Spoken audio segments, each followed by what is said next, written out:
Good evening and welcome to Left, Right and Centre. I'm Vishnu Shom and I'm at the Auto Expo in Greater Noida on the outskirts of Delhi, which is a colossal event whenever it takes place. It's the first time it's happening after COVID. But this is important because the focus over here is on sustainable transportation. It's on electric vehicles, it's about cleaner fuels, and it's also about hybrid models which are now emerging. India has some very tight goals. We need to cut down on our greenhouse emissions. On this program, some of the leading car companies in India and what their plans are. And whether you believe it or not, chances are that in just the next couple of years, if you do change your car, right, or your bike, it could be electric because that's where India is going. But the price point, that remains a huge problem. Why is that the case? What more needs to be done as far as battery technology and battery costs are concerned? All of that on this very special episode of Left, Right and Centre.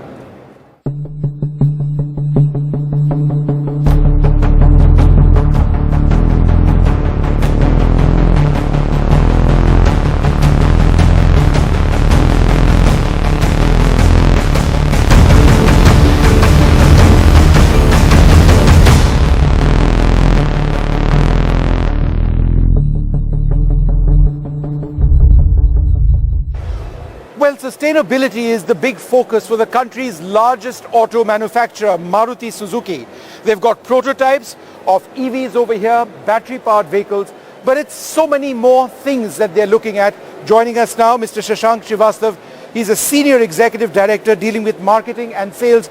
We've spoken in the past about safety. We'll talk a little bit about that later. But this prototype and what it means is pretty much part of the transition of Maruti for the future. What does that transition look like? Yeah, so the entire industry is actually going through transformation, not just in terms of technology, but in terms of regulations related to emission and safety. So there is a consensus in the industry that going forward, electric vehicles will be mainstream, largely in response to that the cost of producing ICE vehicles with the new regulatory requirements and emission will be very high. And therefore, we are also seeing this transition in Maruti Suzuki. So we believe also that there will be a transition to electric vehicle, but what is not in consensus is when it will happen. So the question, when will it happen? So the question is not whether, it is when. Right. And the when part is a little complicated because it's still an evolving field. Right. But what the general consensus is among the analysts and industry experts is that by 2030, we'll probably see in the Indian passenger vehicle industry about 17 to 20% penetration of electric vehicles. So it's interesting because your strategy isn't limited to electric vehicles. I mean, that's one right. part of it. That's right. You've got EVs, cleaner fuels, including biogas and hybrid as well. Absolutely. So now we are walking towards your sustainability zone. Exactly. So tell us a little bit about what it is that you're trying to project over here beyond EVs themselves. Yes, so as you rightly pointed out, EV's penetration may not be 100% because that inflection point might be reached a little later, specifically when the battery cost comes down and when electricity is available and produced through more cleaner methods.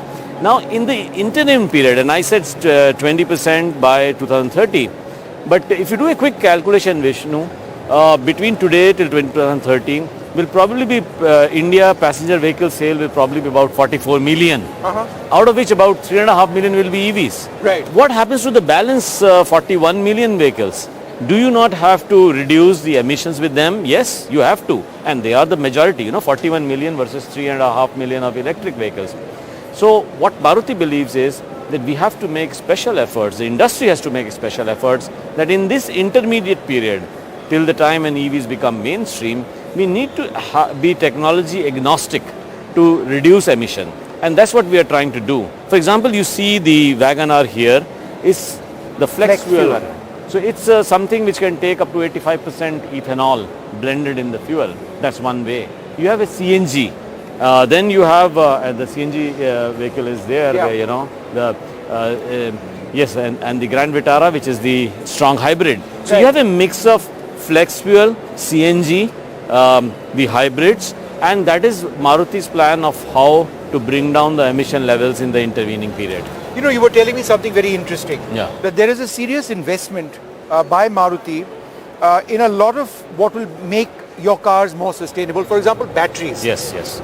You are investing, what, 10,000 odd crore rupees Yes, yes. into battery manufacturing in India? Yes. Tell us a little bit about that. Yes. As we were mentioning, you know, for the electric vehicles, the adoption rate will clearly depend on, will be different for different category of cars, but clearly it will depend on the cost of acquisition of the vehicle. Right. And one of the reasons why the battery electric vehicle penetration in India is not so high is because the cost of acquisition is high, and secondly, because the charging infrastructure is not fully developed in India, giving rise to what is known as range anxiety among consumers. Right. So the unique thing about battery electric vehicles is that almost 50% of the cost of the vehicle is battery cost. Correct. So if you want to reduce the total price of the vehicle, you have to reduce the cost. Which How means, does that happen? So you will have to reduce the battery cost. And one of the big ways of doing it is by localization. And localization means production in India. And that is much cheaper than importing. And that's what Suzuki is doing. We have, as you rightly pointed out, investing 10,000 crores in BEV and battery production. That's localization, which should bring down the cost, should help us increase the penetration and the adoption of EVs in our country. Let's talk about biogas and cleaner fuels. Yes. How is Maruti headed in that direction? Yeah, so cleaner fuel, CNG for example. And this is a CNG vehicle, Yes. This is the CNG. It's not yet launched. It's going to be launched in CNG.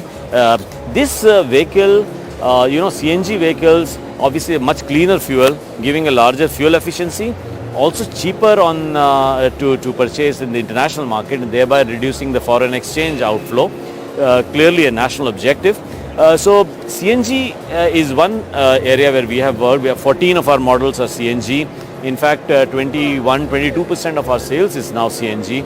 And in the vehicles where we have CNG, it's about 35-36% sales CNG. Same, we'll hopefully be launching the flex fuel once the regulations regarding them regarding flex fuel are put in place. And therefore, and also the hybrid. This Grand Vitara you see here, the strong hybrid, in the urban areas, 40 to 55% of the time it works as EV on battery. Talk about this car. So it gives a fuel efficiency of like 27-28 kilometers to the liter, and in city conditions. In fact, it gives you probably more in the city than in the highways, which is just the reverse of ICE vehicles. Because in the city, you keep on charging the battery because you keep applying the brakes very often, regenerative braking. So that's great option for India, especially because the range anxiety is not there. You don't require an external charging. And that's a huge factor. Because absolutely. Battery charging points for a pure EV, I mean, it's a problem in India. Absolutely. So what is Maruti's vision of the future when there is greater EV penetration? Our highways will need charging points. Yes. Homes will need charging points. Yes. How do you see that happening? Yes, so it's going to be a long drawn process. Clearly the government is helping. They are also helping in setting up in the public sector the charging infrastructure, as also many private companies are there. And we are also trying to develop a ecosystem. We are also trying to develop an ecosystem by which we can, integrate all these things which are available regarding charging infrastructure for our consumer convenience. And also, Vishnu, you might be wondering, many companies have brought in electric vehicles earlier. Now the charging infrastructure doesn't exist. So it creates that anxiety in consumers and certainly inconvenience. And I can tell you, between optics and customer convenience, Maruti Suzuki will always choose, 100 times of 100 will choose customer convenience. There is very serious engineering involved, whether it's EVs, whether it's hybrid fuels, or even your vehicles which are strong hybrid. How has Maruti gone about that engineering challenge? Because it's a change of mindset, it's a change of technology, and obviously quality is the highest. So Maruti doesn't fail. Yes. So you have to live up to that. Absolutely. So that's a big challenge, and as you rightly pointed out, it starts with people. So you have to get the right people. You have to train them. You have to motivate them to stay and do, and I think a lot of youngsters which we have now in our engineering R&D, they are like quite focused, and actually they take it also as a mission to quickly produce vehicles, or at least help in producing vehicles which are emission friendly. The EVX which we saw, that's what's in common terminology in electric vehicles called the newborn platform. Will we ever see it in India? Yeah, this will be by 2024-25 is when it will be actually be Manufactured in India and produced and sold in India. Of course, today what you saw was a global unveiling, so it will be available across the So this platform is actually made specifically for electric vehicles. Electric vehicles have an issue because the battery is heavy. Yes. So you generally when you put that battery in a normal ICE vehicle, it's not really designed for that. So that's a born, as they say, a born new platform. So it's a platform specially created for electric vehicle. Gives you a larger wheelbase, and you saw that the wheelbase is larger, and that gives you a good flexibility in terms of designing the interior space. Right. Great flexibility. Right. And a final question which a lot of people would want to ask. The safety of batteries themselves. Yes. Built into the structure of the vehicle. Yes.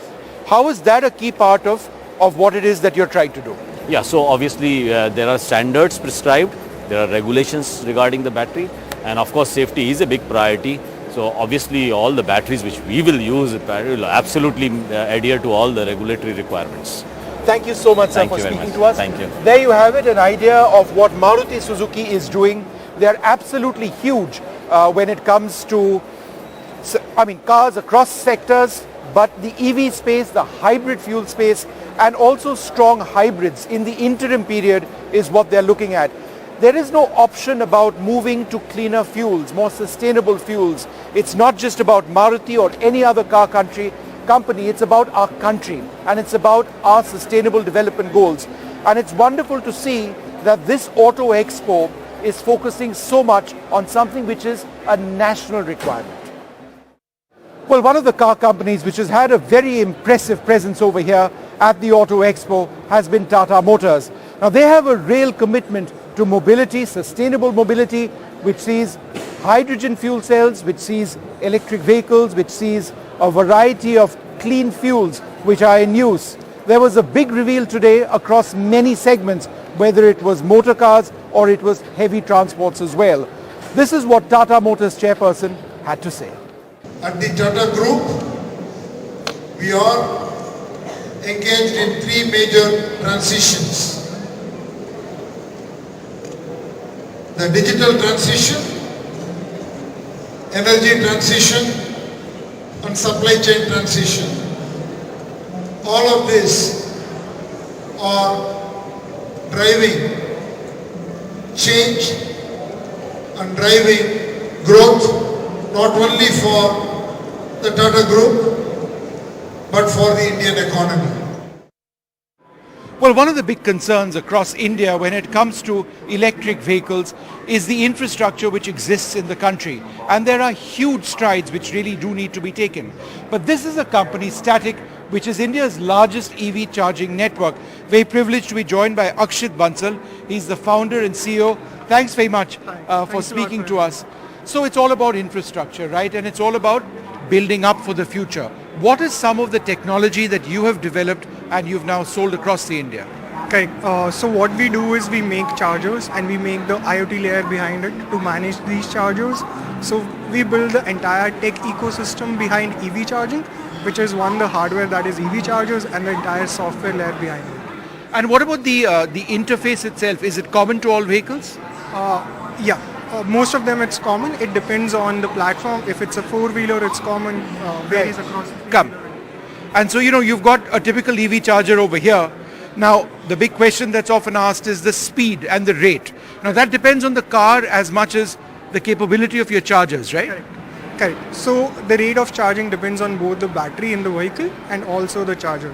So we have built chargers that are up to 120 kilowatt. So an average time would be 20 to 30 minutes to charge a vehicle as well on a faster journey. And where have you installed the 7,000 odd chargers across the country? I mean, how do you pick a place? Correct. So we have installed it in across 60 cities in India.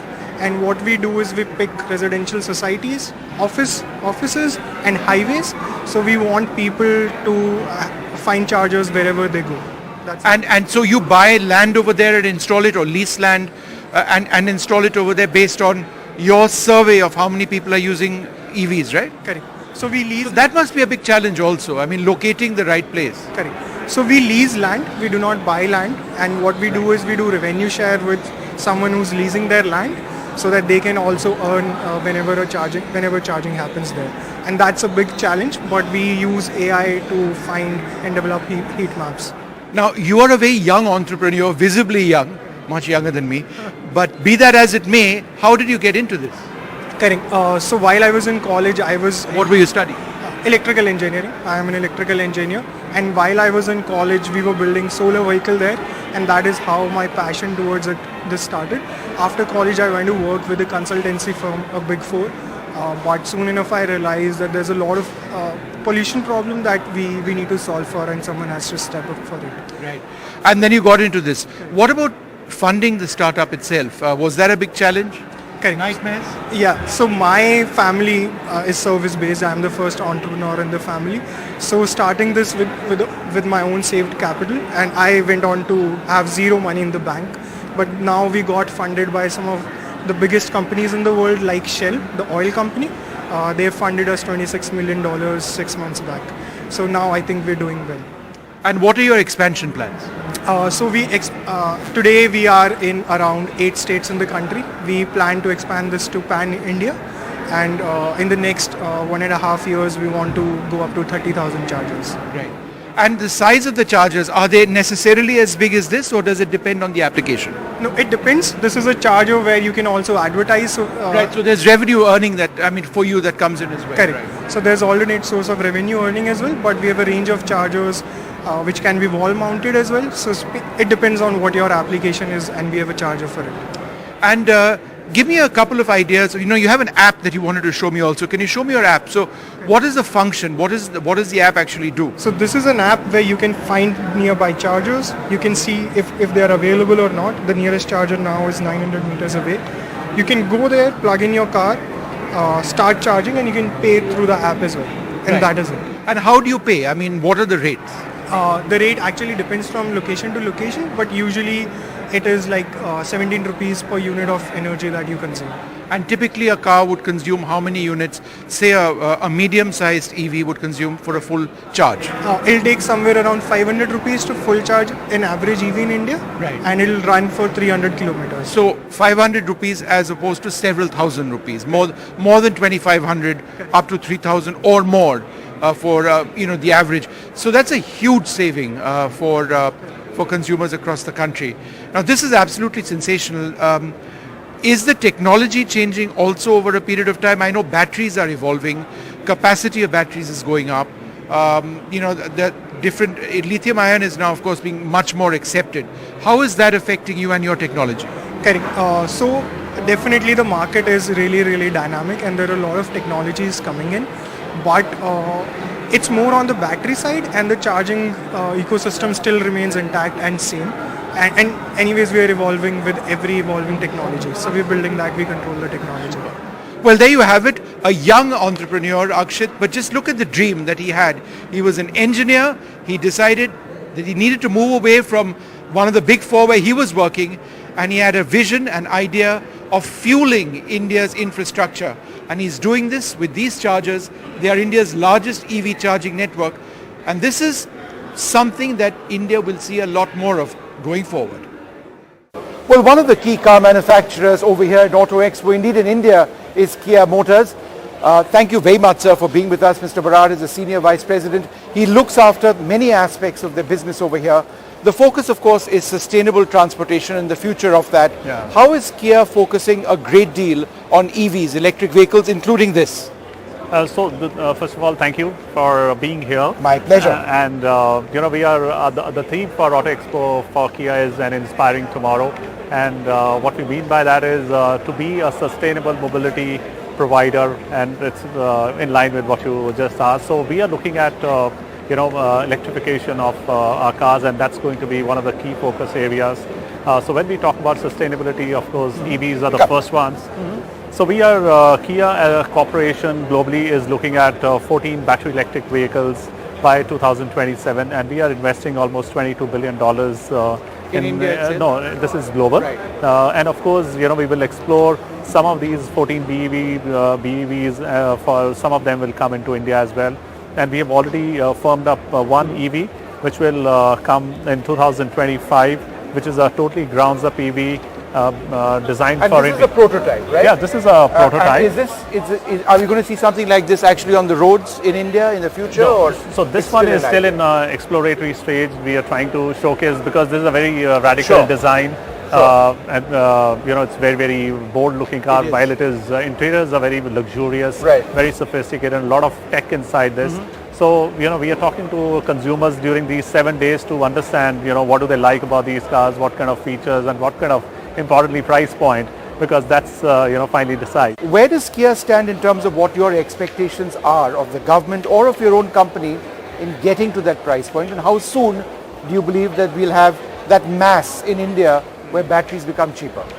For that, let's first look at how the industry is looking to be from the electrification standpoint. The forecast is that by 2025, the market is about 4 to 4.2 million. The electric vehicle industry would be about 5%, which is about 200,000 to 250,000. But I think that's going to be the inflection point. And by 2030, it is expected to hit about 30%, by when we will have the industry to be anywhere between 5 to 6 million. And that's where, from 2 lakhs, let's say in 2025, it will grow to almost 15 lakh units in a span of 5 years, which is almost 7x growth. Right. I think that's, where the whole chunk of cars will also start coming in by 2025. For example, we are talking about the launch during that time. And of course, this is happening with a lot of support from the government in terms of subsidies. What about and so- infrastructure in India? And that's a big problem. Where do Yeah. people recharge, for example? Yeah. Again, what are your expectations? Yeah, so the government has worked a lot. I think there are about 5,000 charging points across the country. But I think one point which is really happening, which is taking care of the lack of infrastructure, is the range. Right. Now, we when we launched EV6 last year, we spoke about the ARI said the range is almost 700 kilometers plus. Now imagine having a car with 700 kilometers of That range. takes care of that problem. Anxiety, yes, that's right. But are those real world figures? So even if you, let's say, we look at the The WLTP. BRT in Delhi is a nightmare. I travel down it every day. Yeah. Would I actually get anything close to that? I wouldn't. Yeah, so the WLTP figures are a little more, you can say, practical. There also the range is 528 kilometers, which again, in a single day you don't drive that much. No. And for within the city, obviously, I think it is good to go for almost a week's time. You come back home, plug it in Right. to your charger, and you are good to go for the. Typically, how long does it take for your latest generation of EVs to charge? I know about fast charge technology. Could you tell us how that technology Yeah. has evolved? Yeah. So we have, in fact, we are one of the first manufacturers, and we try to be pioneer in most of them. We have 16 dealerships which are selling EVs today across India. 15 of them have 150 kilowatt chargers, and the one in Kochi has 240 kilowatts charger, which is probably the highest, the biggest fast chargers in the country. right. In that, it takes about 40 minutes to fully charge. For a And 70 you would see that being disseminated across the country, in the future, and that's what will make it a much easier experience. Yeah, right? so this year we are now exploring more cities. So we have covered about 11 cities so far. We are exploring the next 20-30 cities, and we are going to go the same way we have done in the top 10 cities, because as you rightly mentioned, if I'm in a hurry and I want to fully charge my car in the shortest possible time, I think these fast chargers do a trick for you. Thank you so much Thank for you. speaking to us. Thank you. There you have it, Kia Motors. They've got an exciting prototype over here. But I think the entire conversation on sustainability, electric vehicles going forward, very, very interesting indeed. Thanks so much. Thank you, Vishnu. Thanks. Nice meeting. Thanks.